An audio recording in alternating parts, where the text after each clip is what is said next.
Nama Ravelino Tuasi kini jadi sorotan setelah mengaku sebagai ayah biologis anak Lisa Mariana.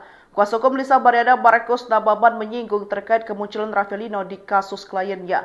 Markus Nababan mengungkap kemungkinan Ravelino bisa dipidana soal penelantaran anak jika terbukti putri Lisa Mariana darah dagingnya.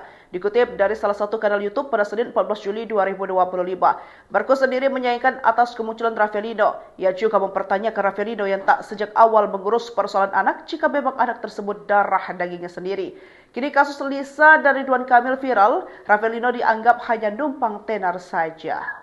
Pihak Ridwan Kamil senang, Ravelino muncul ngaku ayah biologis anak Lisa Mariana.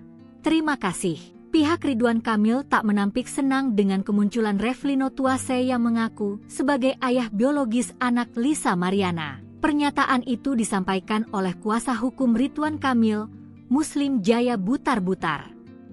Muslim pada prinsipnya berterima kasih dengan kehadiran Ravelino. Kendati berterima kasih, pihaknya bukan menitikberatkan pada poin untung atau tidak, melainkan soal hak seorang Ravelino. Ia menyinggung pengakuan Ravelino yang berlandaskan cerita masa lalunya dengan Lisa. Kini, Muslim menunggu pembuktiannya saja berupa tes DNA.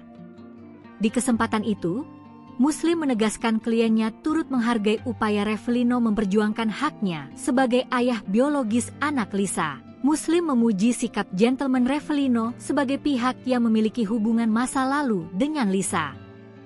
Awal kemunculan Lisa Mariana yang mengaku memiliki hubungan spesial dengan Ridwan Kamil, sang politisi sempat menyampaikan klarifikasinya. Klarifikasi Ridwan Kamil disampaikan melalui unggahan Instagram Ridwan Kamil, Kamis, 27 Maret 2025.